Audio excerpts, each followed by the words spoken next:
अस्सलाम वालेकुम। आज का जो हमारा टॉपिक है व्यूअर्स वो है जी ट्रांसफॉर्मेशन, जो कि बैक्टीरियल रिकम्बिनेशन के अंदर ही एक फ़र्स्ट मेथड है।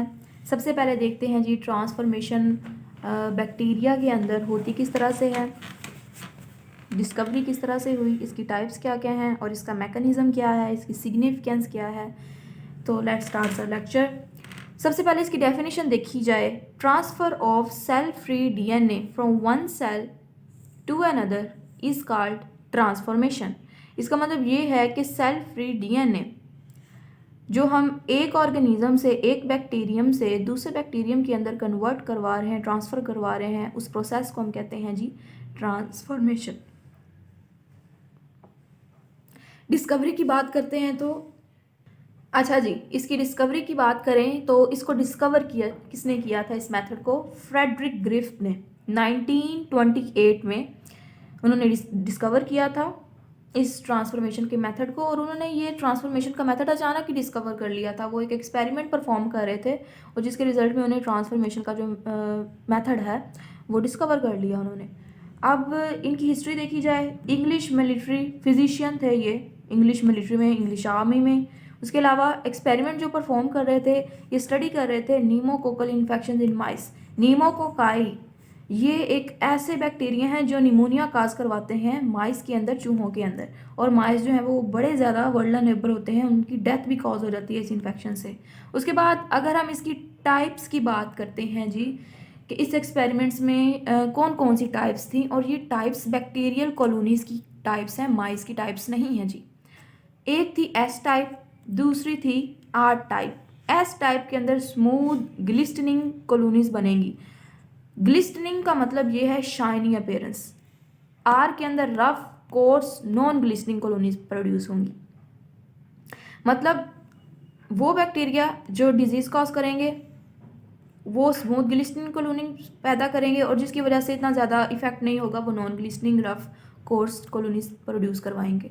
अब कैप्सूल की बात करते हैं कि बैक्टीरिया के अंदर कैप्सूल बहुत ज़्यादा इंपॉर्टेंट रोल प्ले किया है।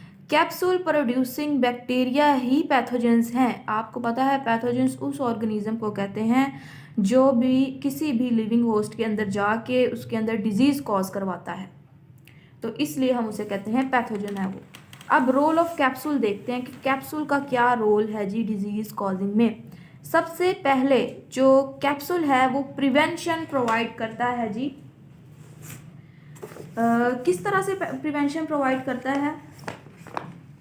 बैक्टीरिया ने क्या करना है, अटैक करना है माइस के ऊपर। तो जो कैप्सूल है वो माउस के इम्यून सिस्टम को वो प्रिवेंट करता है molecules produced by the mouse immune system in reaching the surface of the bacterium.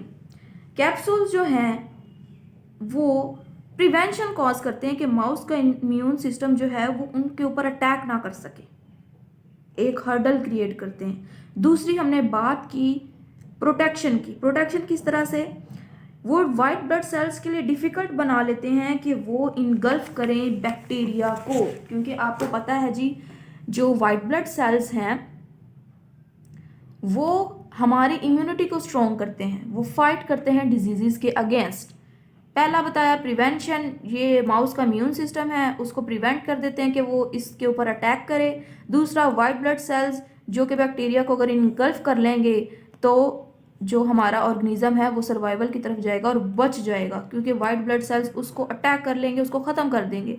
लेकिन अगर वाइट ब्लड सेल्स ही वीक हो जाएंगे तो जो माउस उसकी डेथ हो जाएगी। अब फर्दर मूव करते हैं हम अपने एक्सपेरिमेंट की तरफ। एक्सपेरिमेंट की बात की जाए व्यूअर्स, तो एक्सपेरिमेंट में हमारे पास 4 टाइप्स आएंगी। हमने 4 टाइप्स के माउस लिए, 4 टाइप्स की 4 काइंड्स ली हमने बैक्टीरिया की on the basis of their capsules. अब वो देखते हैं। पहली टाइप ये जो है वो है जी हीट किल्ड स्मूथ नीमोकोकाई, जिनके पास कैप्सूल भी था। जब हमने ये वाले बैक्टीरिया इंजेक्ट किए माउस के अंदर तो माउस जो है वो बच गया, माउस जिंदा रहा।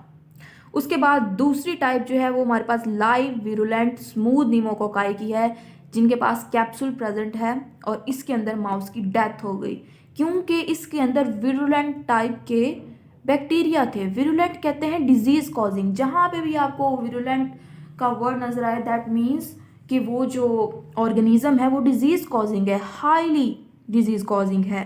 ठीक है जी। थर्ड टाइप की तरफ मूव करते हैं।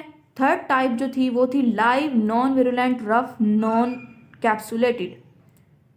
लाइव तो थे बट नॉन विरुलेंट थे, मतलब ये डिजीज कॉजिंग नहीं थे। उसके अलावा इनकी कॉलोनीज रफ थी, कैप्सूल भी इनके पास नहीं था। ठीक है जी, ये विदाउट कैप्सूल होंगे। इसके अंदर भी माउस जिंदा बच गया। फोर्थ टाइप जो हमने बनाई है जी, उसके अंदर हमने मिक्सचर यूज करना है। फोर्थ टाइप के अंदर हमने मिक्सचर यूज किया। हीट किल्ड स्मूथ कॉलोनीज बनी, कैप्सूल भी था, और दूसरी live non virulent rough no capsule. मतलब हमने ये फर्स्ट वाली ली और ये थर्ड वाली टाइप ली, इन दोनों का मिक्सचर बनाया तो हमारे पास जो माउस है उसकी डेथ हो गई। That was too shocking for Frederick Griffith. उसने कहा ये कैसे पॉसिबल है, हालांकि इस वाली टाइप में भी माउस जिंदा रहा, इस वाली टाइप में भी माउस जिंदा रहा, तो इसमें माउस की डेथ कैसे हुई। जब उसने इसको ऑब्जर्व किया तो उसने देखा कि जो आर टाइप से कॉलोनीज कन्वर्ट हो गई हैं एस टाइप में, और इस कन्वर्जन को उसने नाम दिया कि ये प्रोसेस है ट्रांसफॉर्मेशन का। उसके बाद बहुत सारी डिस्कवरीज हुई, साइंटिस्ट आए, उन्होंने कहा कि ये जो डेथ कॉज हुई है ऑर्गेनिजम्स की, ये विरुलेंस का जो कॉज है वो कैप्सूल है, कैप्सूलर पॉलीसेक्राइड है। उसके बाद एक और साइंटिस्ट, बहुत सारे साइंटिस्ट जिन्होंने काम किया इसके ऊपर 1944 में, उनमें थे एवरे, मैक्लियोन, मिकार्टे, मैक्लियोड, ये सब। उन्होंने ये कहा कि ट्रांसफॉर्मेशन का जो रिस्पॉन्सिबल है वो सिर्फ और सिर्फ डीएनए है। उसके बाद बहुत ज़्यादा इसके ऊपर काम हुआ, molecular genetics came into being, उसका बर्थ हुआ। उसके बाद डीएनए का ये देखा गया कि डीएनए जो है वो एक जेनेटिक मटेरियल है जो कि इंफॉर्मेशन को पास ऑन करवाता है। रिसर्चर्स ने बहुत ज़्यादा काम किया एनिमल के और प्लांट के क्रोमोसोम्स के ऊपर। उन्होंने कहा कि जी दोनों जो डीएनए और प्रोटीन लिए जाते हैं वो जेनेटिक इंफॉर्मेशन पास करते हैं। जेम्स वाटसन और फ्रांसिस क्रिक, जब इन्होंने डीएनए का स्ट्रक्चर बताया तो उन्होंने बताया कि डीएनए जो है वो जेनेटिक इंफॉर्मेशन पास करता है। इसके बाद निमोकोकाई के ऊपर बहुत ज़्यादा काम हुआ और उन्होंने ट्रांसफॉर्मेशन का जो फिनोमिना है वो एक वेराइटी ऑफ ऑर्गेनिजम्स के अंदर डिस्कवर किया, जिसके अंदर आ जाते हैं स्ट्रेप्टोकोकाई भी आ जाते हैं, और इसके अलावा एग्रोबैक्टर भी आ जाते हैं, इसके अलावा निजेरिया की स्पीशीज़ भी आ जाती हैं, इसके अलावा हीमोफाइलस आ जाते हैं, स्टेफाइलोकोकस आ जाते हैं, बैसिलस आ जाते हैं, इसके अलावा सैक्रोमाइसिस सिरिविसी, ये भी यीस्ट की एक टाइप है, इसके ऊपर भी ट्रांसफॉर्मेशन का उन्होंने प्रोसेस देखा। उसके बाद साइंटिस्ट ने जो ट्रांसफॉर्मेशन का जो प्रोसेस है ये लेबॉर्ट्री के अंदर बहुत ज़्यादा यूज़ करना शुरू कर दिया। तो ये था जी ट्रांसफॉर्मेशन का एक्सपेरिमेंट जो कि फ्रेडरिक ग्रिफ्थ ने परफॉर्म किया था, माइस के ऊपर परफॉर्म किया था। उसके बाद डिफरेंट साइंटिस्ट ने अपना व्यू दिया इसके बारे में। अब हम नेक्स्ट फर्दर प्रोसीड करते हैं, मैकेनिज्म क्या है ट्रांसफॉर्मेशन का जी। तो let's see what is the mechanism of transformation. ये है जी ट्रांसफॉर्मेशन का मैकेनिज्म। अच्छा जी, मैकेनिज्म की बात करें तो मैकेनिज्म किस तरह से हम ट्रांसफॉर्मेशन का परफॉर्म करवाते हैं। हम सबसे पहले एक डीएनए एक्सट्रैक्ट करते हैं हमारे डोनर ऑर्गेनिज्म से, फिर उसके बाद हम डीएनए की लाइसिस करवाते हैं। लाइसिस करवाने के बाद डीएनए हमने एक्सट्रैक्ट कर लिया उस ऑर्गेनिज्म में से, फिर उसको रेसिपिएंट में इनकॉर्पोरेट कर देते हैं। जब इनकॉर्पोरेशन हो जाती है तो वो जो रेसिपिएंट ऑर्गेनिज्म है वो टेकअप कर लेता है डीएनए का। और जब टेकअप की बात करते हैं ऑर्गेनिज्म के अंदर कि डीएनए कितना अपटेक कर सकते हैं, तो ज़्यादा से ज़्यादा मिनिमम जो फ्रैगमेंट्स हैं डीएनए के जो अपटेक होते हैं वो 10 फ्रैगमेंट्स होते हैं, जो कि 5% है डीएनए का। उसके बाद एक कॉम्पिटेंस फैक्टर है, ये बहुत ज़्यादा इंपॉर्टेंट है डीएनए के अपटेक के अंदर। ये क्या है जी कॉम्पिटेंस फैक्टर? ये एक प्रोटीन है जो कि रिलीज़ किया जाता है उस मटेरियल के अंदर जहाँ पे हमने ट्रांसफॉर्मेशन करवानी होती है, और ये फैसिलिटेट करता है एंट्री ऑफ डीएनए को। उसके बाद बहुत ज़्यादा फैक्टर्स जो हैं वो इस सारे मैकेनिज़्म के अंदर इन्वॉल्व होते हैं। उसके अंदर फैक्टर्स के अंदर आ जाते हैं modification of cell wall, formation of receptors, इसके अंदर सेल वॉल आ जाती है जी, रिसेप्टर्स आ जाते हैं, ठीक है जी। उसके अलावा हमारे पास प्लाज्मा मेम्ब्रेन आ जाती है, प्रोटीन्स आ जाते हैं। ये सारे फैक्टर्स जो हैं वो डीएनए के ट्रांसफ़र में हेल्प आउट कर रहे हैं। उसके अलावा डीएनए एक्सोन्यूक्लियसेस आ जाते हैं। अब बात करते हैं सिंगल स्ट्रैंडेड डीएनए को जब हम ट्रांसफ़र कर रहे होते हैं।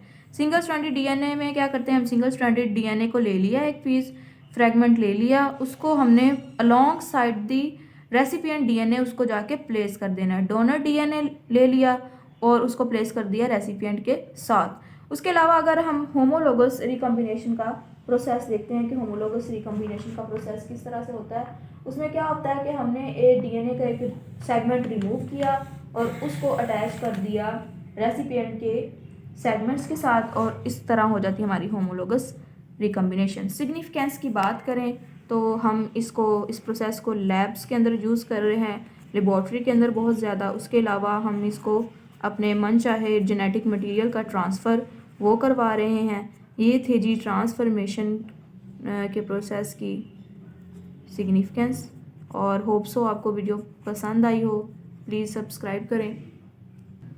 अच्छा जी, तो ये थी सिग्निफिकेंस बैक्टीरियल ट्रांसफॉर्मेशन की। होप सो आपको वीडियो पसंद आए। प्लीज़ लाइक करें, सब्सक्राइब करें, ज़्यादा से ज़्यादा शेयर करें और वीडियो को पूरा देखा करें, दूसरों को भी देखने का कहें। और थैंक यू। नेक्स्ट वीडियो में मिलते हैं जी।